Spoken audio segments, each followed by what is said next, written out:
C'est bien fait pour Damiba. Oui, c'est bien fait. Je pense que Damiba jouait les plus malins, mais aujourd'hui, il en a pour ses frais.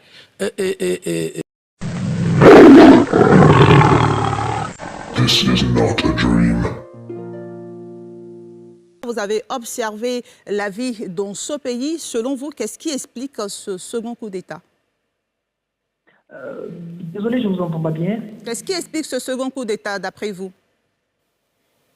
Ce second coup d'État est expliqué un peu par le fait que le président, le lieutenant-colonel Paul-Henri Sandaogo Damiba, n'a pas respecté les objectifs de départ du coup d'État.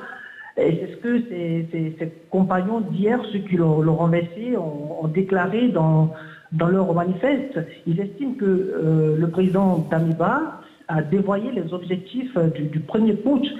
Il a pris un chemin qui ne convenait pas justement aux objectifs, notamment la réconciliation nationale. Pour eux, la réconciliation nationale n'était pas dans leur agenda. Leur agenda était la lutte contre le terrorisme, la restauration de l'intégrité du territoire et le retour des personnes déplacées internes dans leur localité d'origine. Parce que vous savez qu'au Burkina actuellement, nous sommes à plus d'1 500 000 déplacés internes qui souffrent le martyre un peu dans les localités où elles sont installées. Donc c'était ça l'objectif de départ. Mais lorsque Damiba est arrivé, il s'est laissé embrigader par certains politiciens. Selon les déclarations du clan de Traoré, il s'est laissé embrigader par certains politiciens. Il a tenté de restaurer un ordre ancien en parlant justement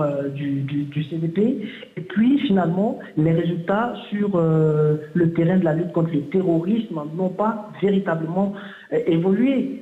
Voilà. Et il y a plusieurs zones qui sont tombées avec la prise du pouvoir de Damiba, ce qui n'était pas le cas sous Roch Kaboré. Bien noté. Donc tout cela mis ensemble a précipité justement la prise de pouvoir par ceux qui étaient mécontents de sa gouvernance. Et puis, on peut dire le coup de grâce, c'était cette attaque d'il y a environ une semaine du convoi de ravitaillement de la ville de Dori dans le Sahel, qui a été attaqué à Gaskindé et qui a fait environ 11 morts et plusieurs civils portés disparus.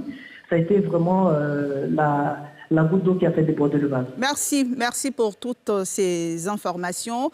On ouvre donc le débat. Assalé Temoko, c'est quand même inédit, un coup d'État dans un coup d'État? Non, c'est la mode. Okay. C'est de coutume maintenant. C'est la nouvelle civilisation qui est en train de s'installer en Afrique noire francophone. N'oubliez pas que le Mali avait tué, c'est la même chose. Hein. 2 coups d'État en moins d'1 an. Et le Burkina vient de dépasser un peu le record. 2 coups d'État en 8 mois. Et donc, c'est la mode.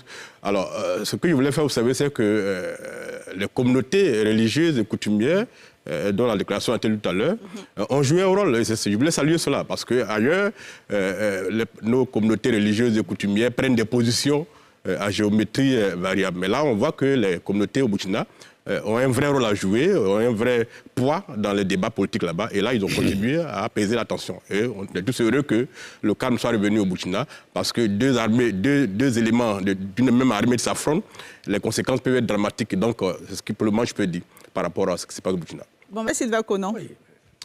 Il y a une chose qui est certaine. Si le lieutenant-colonel Sandaogo Damiba agissait un peu comme Assimi Goïta au Mali, donc accusait constamment la France, donc avait recours à la Russie, je suis convaincu qu'il serait encore au pouvoir. Tout à fait. C'est bien fait pour Damiba. Oui, c'est bien fait. Je pense qu'il faut que nos militaires africains comprennent une bonne fois pour toutes que leur travail n'est pas de faire des coups d'État. Voilà. Damiba jouait les plus malins, mais aujourd'hui, il en a pour ses frais. Venance l'a dit. Le problème, on veut habiller sous ces coups d'État. C'est un problème d'argent, un problème de partage de butin. C'est aussi simple que ça. Parce que on a suivi tous les commentaires sur différents médias, sur les réseaux sociaux. ce que les capitaines reprochent en vérité au colonel Damiba, c'est d'avoir placé ses amis à des postes juteux. Ça, c'est officieusement? Ben, écoutez, un journaliste, il ne s'arrête pas au discours officiel. Parce que le discours officiel, c'est pour habiller. Oui, on veut aller vers la Russie. Oui, on veut faire ceci. Ça, c'est de l'habillage. Mais, et je dis, c'est bien fait pour le colonel Damiba. Je vois que dans une vie qui va venir après, si on lui demandait de faire un autre coup d'État, il va y réfléchir pas 2 fois. Il faut que les militaires africains, surtout de l'Afrique de l'Ouest, comprennent que le monde évolue. Et qu'ils n'ont rien à faire dans les palais. Le DG l'a dit, Venance l'a dit. Le vrai problème du Burkina, du Mali, et peut-être demain de la Guinée, ce sont les djihadistes. Et je ne vois pas comment ce jeune capitaine, du jour au lendemain, peut trouver des solutions à tous ces problèmes. Parce que là, on passe sur un quiproquo.